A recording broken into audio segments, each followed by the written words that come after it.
Welcome back, my fellow assassins, to another episode of the Dark Assassins Podcast, the show that dives deep into not just technology, but the concepts, software, and procedures behind it all, and explains it so simply that even your grandma can understand it. As always, I'm your host, the Dark Assassin. So welcome back, my fellow assassins. I hope you all had a very Merry Christmas and a Happy New Year. I hope you all got to spend time with family. Hopefully you ate lots of cookies. I know I sure did. And I hope that you had safe travels to and from wherever you were going. And hopefully you were not flying Southwest Airlines. To all of my international listeners, which I know there's not many of you, but if you're unfamiliar, Southwest Airlines had to basically cancel a bunch of people's flights, so people were kind of sort of left stranded. It was kind of a big thing, and it was definitely rough for those people. So if you flew Southwest or attempted to fly Southwest, my condolences. But yeah, hopefully you had a good holidays. I know for me it was definitely very relaxing, and honestly though, it does feel good to be back with you guys. It feels like quite a while. Actually, I mean, I haven't seen you guys since last year. So obligatory haven't seen you since last year joke aside, it has been like 2 weeks since I actually recorded an episode, because the one that was released last week I recorded like the week before, so it was, had some buffer time so I could take some time off. Now, as far as for this episode, we got a lot of nerdy stuff to talk about, actually. But before we get into that, there's a couple things that I want to do first. The first thing is, I thought it would be fun to do trivia with you guys. So, full disclosure here, I'm totally 100% stealing this idea from the Waveform podcast. They do like trivia segments in their episodes. And I just thought it was really cool to do trivia, but instead of, in their case, they have like ad breaks, but here, because we don't have ads, what I figured was I could give you guys a trivia question in the beginning, and then at the end, I could reveal the answer to you. So you'd have like the whole episode to kind of like think about it. Whereas on the Waveform podcast, they have the producers ask the hosts the question, and then they have the episode to think about it, as well as the listeners, and then they write down their answers, and at the very end they go over the answers. So with that out of the way, this week's trivia question is, what year did the C programming language first appear? Now, I'm going to make this easy on you guys and make this a multiple choice question. So, what year did the C programming language first appear? Is it A, 1957, B, 1985, C, 1976, or D, 1972? So, that is your trivia question. Think on it. And then the other thing that I wanted to do before we get into the nerdy stuff was a listener reached out to me, you know who you are, and they asked recommended, I guess I should say, that I do a cybersecurity tip for each episode, and kind of do like a weekly cybersecurity tip. So thank you, fellow assassin, who reached out to me with that idea. I think it is awesome. And rather than doing the cop-out easy answers of like, make sure you have strong passwords, I'm actually going to give you a pretty legit tip, I would say, that's kind of not just surface level. And I believe we've talked about this before on the podcast, but the tip for this week that I wanted to talk about is the principle of least privilege. So basically what this is you only give the maximum amount of privilege that's needed to a given user or process or whatever for the task at hand. So basically what this means is if you have a family, you don't give your kids admin access because then they can install bad things on your computer without knowing it and then wreck your computer and possibly your home network. And the other reason why the principle of least privilege is really important is because in the event that some kind of malware or whatever infects a system, if they infect just a regular user that doesn't really have any privileges, it limits, the attack surface and the amount of damage that malware can do. Whereas if that malware had admin access and had privileges to do anything, they pretty much have free reign and can take down your system, network, they can do whatever that they want to do. So that's why, while I know it's nice, to have admin privileges and root access, all the time, from a security perspective, you want to make sure that you're operating on the least privilege necessary in order to complete your task at hand. So in an ideal world, for your just everyday computing tasks, writing Word documents, browsing the web, that kind of stuff, theoretically, you should just be just a standard user without any kind of administrative privileges at all, because realistically, you don't need them. And then if you ever need to install applications, you can just enter in either admin password or enable an admin account to go do the whatever kind of installation or system settings changes you need to do. Now, granted, it is more annoying to do that, but at the same time, it's more secure that way to do that. So that is your cybersecurity tip for the week.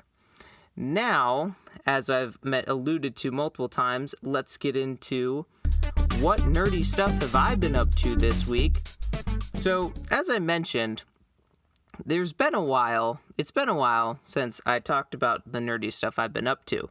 Now, in not last week's episode, but the one before that, I mentioned I was pretty much having to reinstall macOS out the wazoo, and that went pretty good.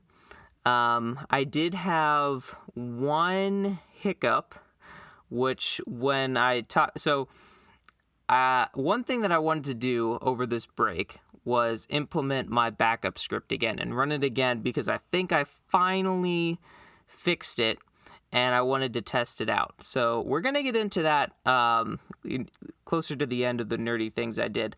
But one thing that I did, which I thought was kind of awesome, was as I was hanging out with some family and whatnot, me and my uncle got talking, and I asked him, because what happened was I saw him, doing some like video editing work, and I was like, oh, I see you're doing some video editing there.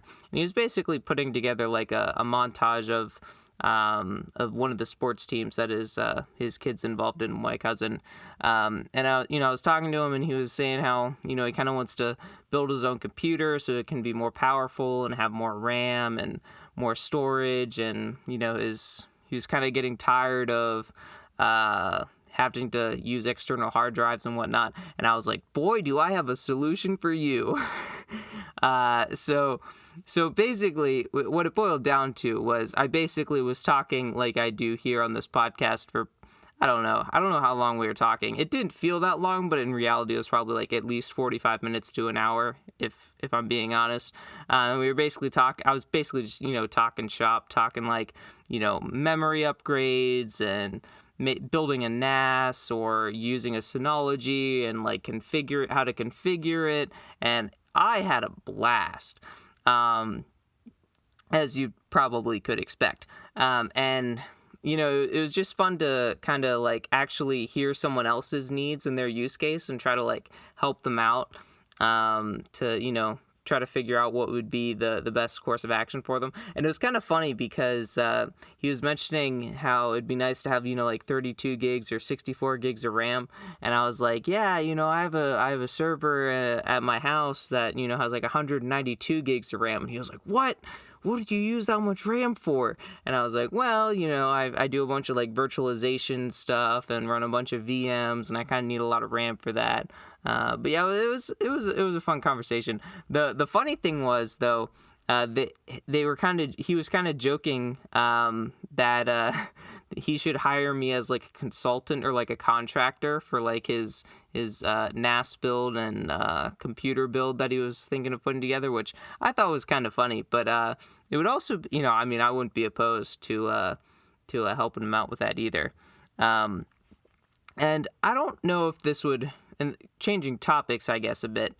I'm not sure if I'd necessarily consider this a nerdy thing I did per se, but like some of you, I would assume, I got a new video game for Christmas, and I found that I struggled to just enjoy the game for what it is.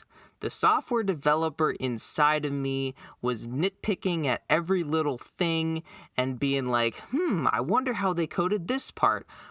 So because I did this and this in the game, their dialogue changed to this, so I'm trying to think, let's see, so they probably had an if statement that checks for this, and then if those were met, then it would print out this thing for the dialogue, otherwise it would do something else, and I was just, thinking about, like, the code behind how this game is written, whereas a normal human being would just, sit and enjoy the game, be like, oh, this is cool, it knows how many, battles I won, or it knows how many items I picked up, or yada yada yada, or whatever the case may be.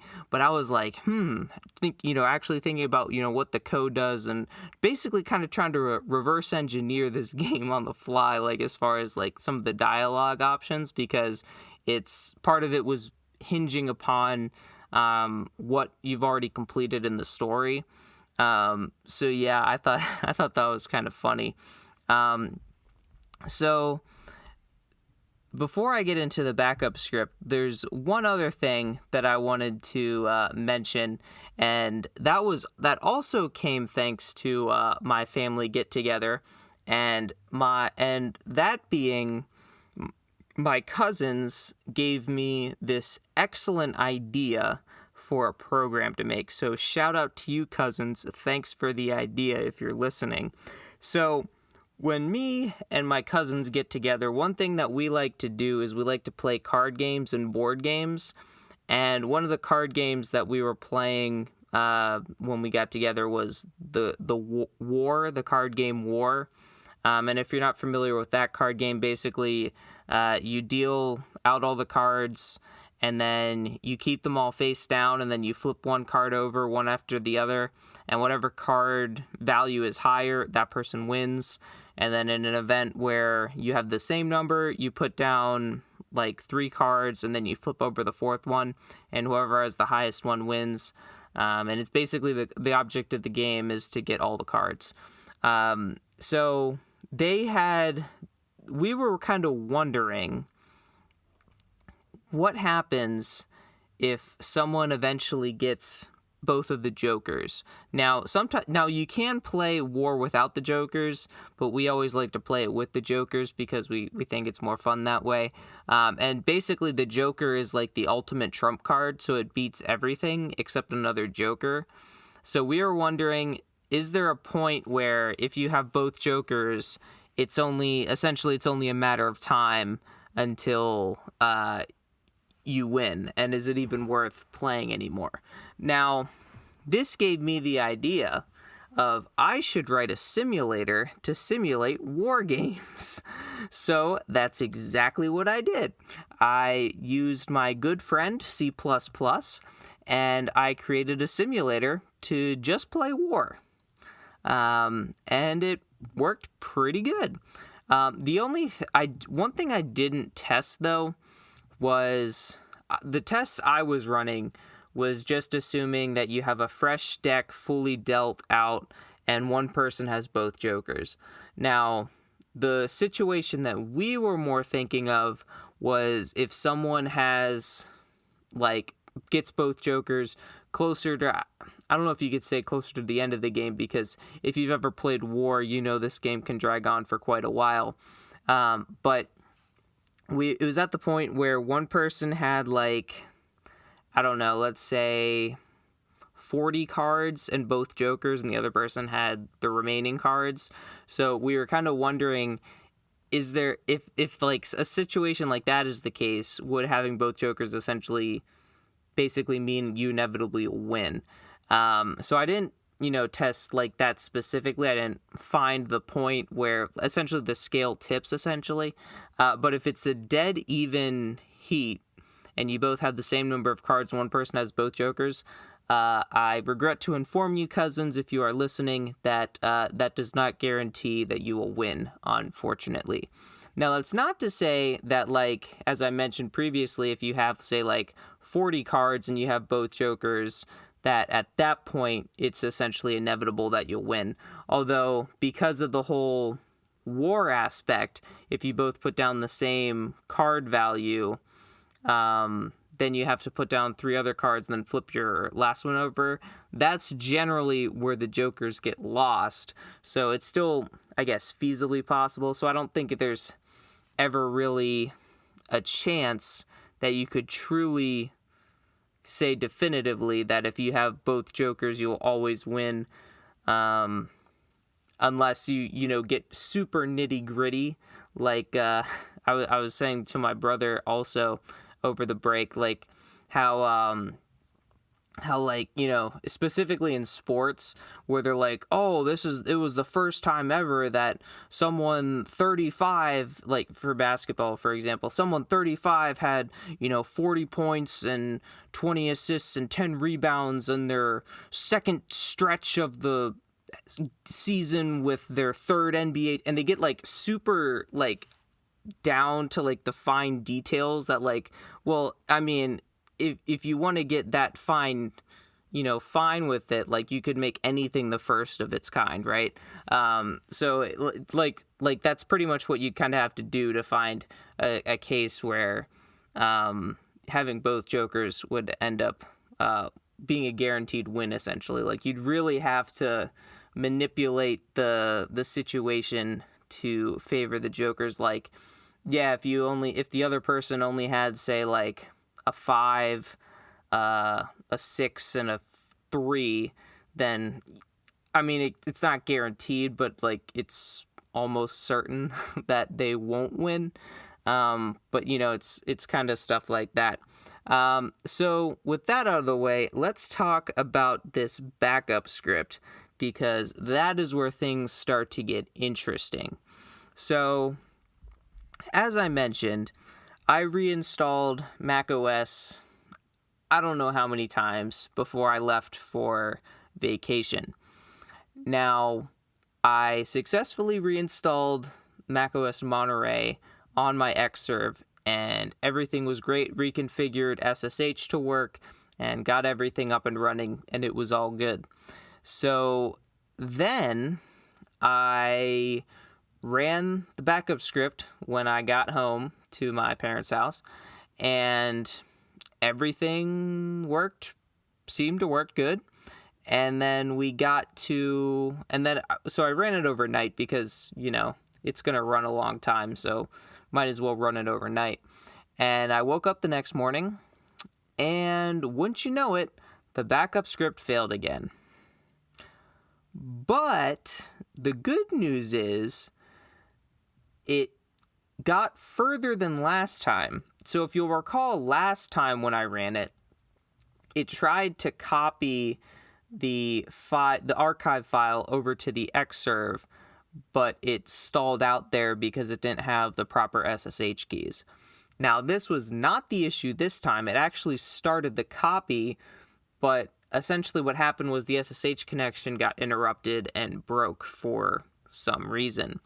And that reason was, while I reinstalled macOS properly and got SSH working, one thing I didn't account for was the fact that macOS goes to sleep if there's no activity from the user.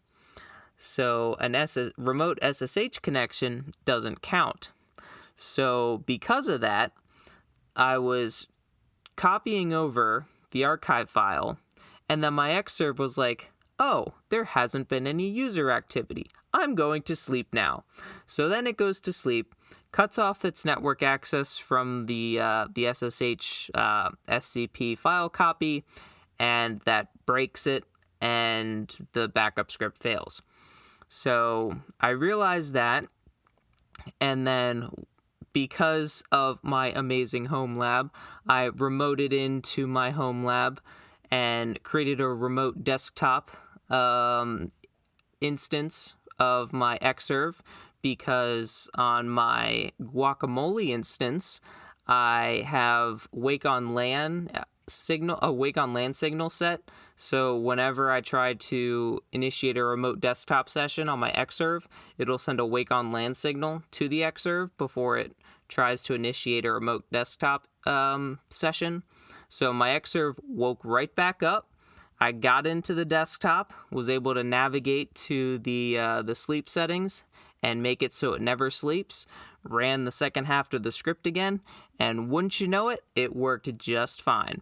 So I am like 99.999% sure that my backup script is good to go. Now, I was unable to test it a second time because of reasons that I will get into, but of course, now that my backup script is actually working, I want to make changes to it, which probably will make it break. Maybe it will, maybe it won't. But the changes that I wanted to make to it was everything runs sequentially. So I create the archive, I do a checksum of the archive, then I transfer it to the Xserve, run another checksum, then compare the checksums. Now, this is good, but when you're talking about over a terabyte of data and a terabyte archive file, that takes a long time to compute a checksum and to copy, especially when you're limited to gigabit speeds. So, yes, everything works, but it's also, I think the math I did, it was going to be roughly like a 12 to 14 hour process. And come on, guys, you know me. We got to optimize this. We got to make this better. So my new strategy was going to be, instead of doing the checksum then transferring the file, I can split up the playbook and essentially run things in parallel to slash the time. So I think I found that the checksum, the archival process, I think was like around 3 or 4 hours. Basically every step in this process was like around 3 to 4 hours. So basically what I could do was once I finished creating the archive, I could then boot up the Xserve and start the file copy process over to the Xserve, while at the same time starting a new playbook to run in parallel that'll then compute the checksum on the NAS. So then I'm essentially computing the checksum while I'm transferring the file, which will essentially slash like 3 or 4 hours out of the overall runtime, which I think it would be amazing. Now, obviously, I wasn't able to test this or even implement any of these because on Christmas morning, so my home lab gave me another Christmas present, basically. On Christmas morning, sometime between 2:30 and 3 a.m., I lost power. Now, how do I know this? Because when I eventually got back to my house, I checked my logs on some of my servers, and that was essentially the time window when I noticed I no longer had internet access. Now, if I don't have internet access, I don't have access to my home lab.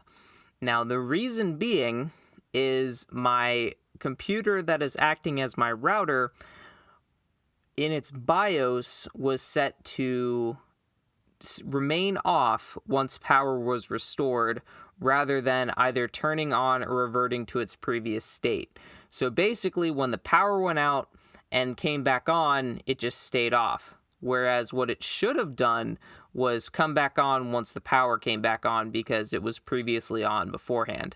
So like my R620, it came back on. My Optiplex server that is also kind of sort of running as a hypervisor kind of came right back on. And then my Dell microcomputer that's kind of at like essentially my management hub when I'm away, that came back on.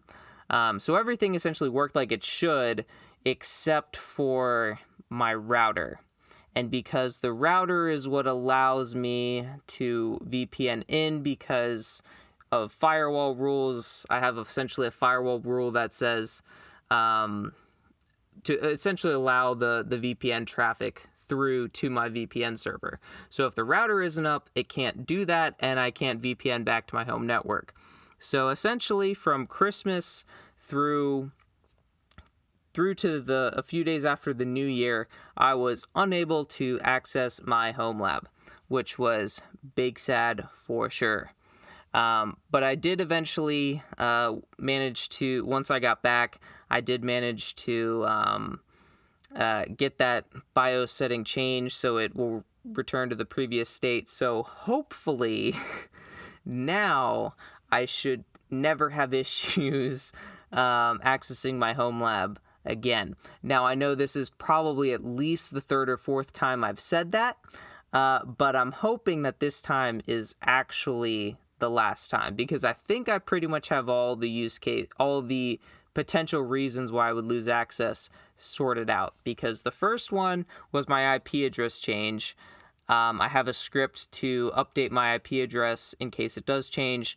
The other one was that the PCIe Ethernet card would just, for whatever reason, disconnect. So I have another script to check to see if I have internet access, and if I don't, reboot the router. So that should be fixed. And now if I lose power, the router should theoretically come back online. So I think all of my bases should be covered now. But I will say, because I have that script to check if the router's up, and if so, and if it's not up, to run an Ansible playbook to reboot it. Those logs, that log file was massive because it was just filled every 30 minutes with an Ansible playbook of it trying to reach out to the router and failing because it wasn't powered on. So that was essentially how I was able to know that the power outage happened sometime between 2:30 and 3 in the morning on Christmas Day, because in my logs I saw at 2:30 in the morning on Christmas it said the router was up, and then at 3 a.m. started this massive trail of router/internet is down, rebooting the router, and then seeing the Ansible playbook fail. So yeah, so I mean, that's one nice thing about keeping logs. You're able to pinpoint things like that. So definitely a big win there. So now I want to get into the main part of this episode, which is going back to, sort of circling back to a conversation we had a few weeks ago when we talked about cryptocurrency. And so a listener, fellow assassin, reached out, asking about crypto to me. And I kind of wanted to, it kind of gave me this idea to address something, and that is this kind of potential rumor. I don't know how necessarily credible these are, but I think there's definitely some truth to it, of governments planning on creating their own cryptocurrencies, which, if you know anything about crypto, you know that that is a horrible idea, and it pretty much goes completely against basically the point of cryptocurrency. So the point of cryptocurrency is to be a decentralized currency, which essentially means no one entity controls the currency. So, for instance, like in Bitcoin, the way that works is you have miners, which do all the stuff to basically make the blockchain work. So basically what they do is there's miners all across the globe from different organizations. Probably in the case of Bitcoin, probably not a ton of personal users. I mean, there might be some, but because you need like specific hardware, ASIC miners is what they're called, specific ASIC miners to do Bitcoin mining, and with how expensive those are, it's not exactly feasible for just, your average Joe to, do Bitcoin mining and be make any kind of profit off of it. But basically how it works is you have these miners all across the globe that essentially compute hashes to create blocks for the blockchain to essentially authenticate transactions on the blockchain. And because it's decentralized, you don't have one entity making all of the, checking all the transactions and all that stuff. But another thing is, aside from Monero, basically every cryptocurrency's blockchain, you can see exactly where money is flowing. So if let's say hypothetically Tom Brady has a Bitcoin wallet and you know what his Bitcoin wallet address is, you could basically see who he's sending Bitcoin to, you could see where he's sending his Bitcoin to, and you could see everyone who sent him Bitcoin. So now imagine that a government is able to see knows your address for their cryptocurrency, and two, because of that, is able to see every single transaction you make of money leaving your wallet and coming in, and knows exactly who sent you money, when they sent you money, and every time you sent or spent money. Now, if you don't think that is kind of freaky, that the government has all that knowledge of where money is coming and going from your account, that should concern you if it doesn't. Because if you mean to tell me that a government won't use that for nefarious purposes, I have some questions.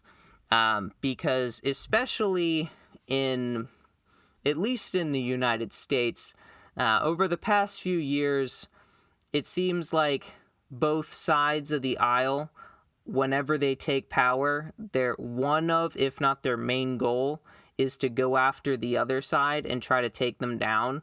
So if you imagine, now they can see all of your transactions and all of where your money's going. Oh boy, the IRS is going to have a field day. And to further hammer this home, I would think that if you don't know who Al Capone is, you at least are kind of sort of familiar with the story of Al Capone. And Al Capone, basically a gangster back around like the Prohibition era. And if you recall, while he was involved in all of this criminal activity, and everyone knew he was involved in all this criminal activity, the way that the feds busted him was for tax evasion. They didn't bust him for any of the nefarious things that he was engaged in. They busted him for tax evasion. So the reason why tax evasion is such a great way to bust someone that you don't like is because you can make it sound totally bipartisan in the fact that, like, oh, look, they were just, lying on their taxes. We're not going after them because we disagree with them. We're going after them because they lied on their taxes. And that's not right. See how bipartisan that is? So let's take the politics out of it for a second and put a little more fun into it. So let's say that Bob is a member of the Doge Party, and the current party in power is the Shiba Inu Party.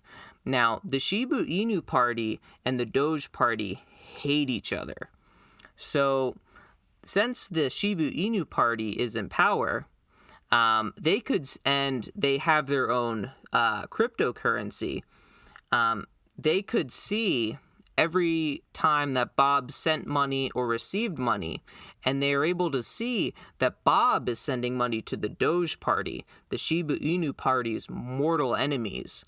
And they also see that Bob's mom sent him $200 on his birthday, but he didn't report that $200 on his taxes.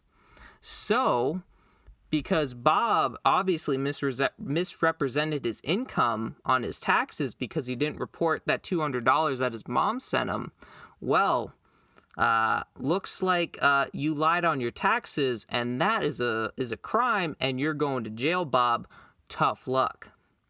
So, obviously, I think we can all see that that is not a situation that anyone would want to be in, because, if the government, it's bad enough that the government essentially is, they were trying to pass, I'm not like super into if this actually passed. I think it did, that they basically, if you had like any kind of transaction or something or withdrawal or deposit of like more than, I don't know what it was, like $600. I think it was like if you received like a PayPal payment or a Venmo payment of like more than $600, you had to report that on your taxes or something like that. Which, I guess, but like, man, like the thing is, if the feds have their own digital currency, and obviously they're going to know everyone's wallet address, because that's how cryptocurrency works. Everyone that owns their currency has to have a wallet, and being that it's the government, they're going to make sure that they know who owns each wallet, because that's just how the government works. Because if it's like anything like, opening up a bank account or a stock brokerage account, or literally opening any kind of account that deals with money, you essentially have to verify who you are to essentially prevent fraud, except in the case of cryptocurrency, which how it's actually works nowadays is anyone can create a wallet. They can create as many wallets as they want, and they can more or less be anonymous with their wallets, assuming they practice good OPSEC or operation security, and are very diligent in protecting their identity and all that stuff, and not using like their personal credit cards to buy crypto and send it to a wallet. And there's ways that you can kind of sort of be anonymous if you're not using Monero, but it's definitely pretty difficult to do so. And seeing that this theoretical cryptocurrency would be owned by a government, you already know that there would be some kind of sign-up process to get a wallet, which would essentially allow them to know exactly who you are and what your wallet address is. And because they know that stuff, they can easily track on the blockchain who's sending you money and who you're sending money to. And with that information, they would be able to essentially take down anyone they want on a whim, because they can see exactly, even more detailed than like your actual personal bank accounts. They wouldn't even need to do an audit on you. They could just look through the blockchain history and see if you lied on your taxes or not. And if you mean to tell me that a government wouldn't use this to take down their political opponents, I would ask you to, I would say that you're probably living in a dream world, maybe, because especially with how the political climate's been, like I mentioned, I think governments would be more than happy to use this to take down political opponents and make it seem like bipartisan. They're trying to do a good service to the world, because they're taking down tax evaders, and nobody likes tax evaders, right? So yeah, I don't, like I said, I don't think it's a conspiracy theory to suggest that if the government created their own cryptocurrency, they would use it.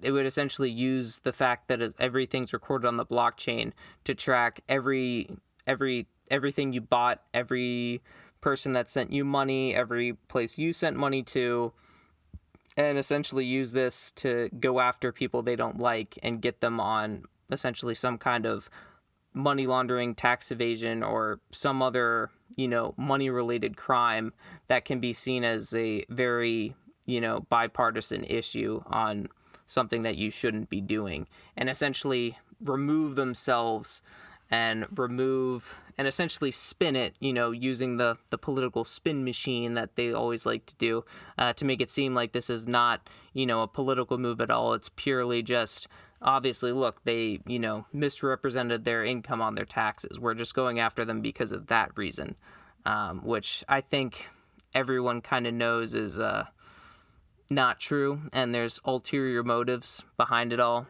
But, it is what it is. So any government listening, I know which you're probably not, but if you are, and I know you're going to completely ignore this, but do not make a cryptocurrency. And if you do, don't force people to use it, because we all know how that's going to end up. So yeah. Now, back to the trivia question. So, to refresh your memory, if you forgot, the trivia question is, what year did the C programming language first appear? So, the choices were A, 1957, B, 1985, C, 1976, or D, 1972. Now, if you answered D, 1972, then you are correct. So congratulations for anyone that got that answer right. If you guessed 1957, that was when Fortran was kind of first appeared. And if you guessed 1985, that's when C++ kind of first appeared. And then 1976 was just kind of just another answer I threw in there. And one thing that I will say, when I first wrote this trivia question, I actually put 1972 as the C answer choice. I'd be like, oh, well, people might think that, I'm just making the answer C because it's a C programming language, so I switched it to D. So gotcha if I did. But I didn't want to make it, too correlated there. By the answer for when did the C programming language appear was C. I thought that would be a little too easy for someone to guess. But yes, the C programming language did first appear in 1972. So congratulations to everyone that got that answer correct. And with that, if you enjoyed this episode, I ask that you leave it a rating and review and subscribe to the Dark Assassins podcast if you haven't done so already. Also, be sure to share with a friend or family member you think might enjoy the episode.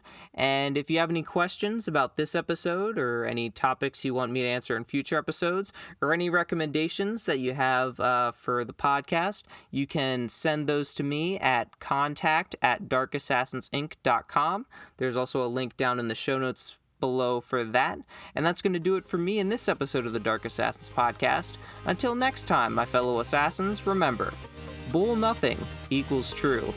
If action not equal to null, return true.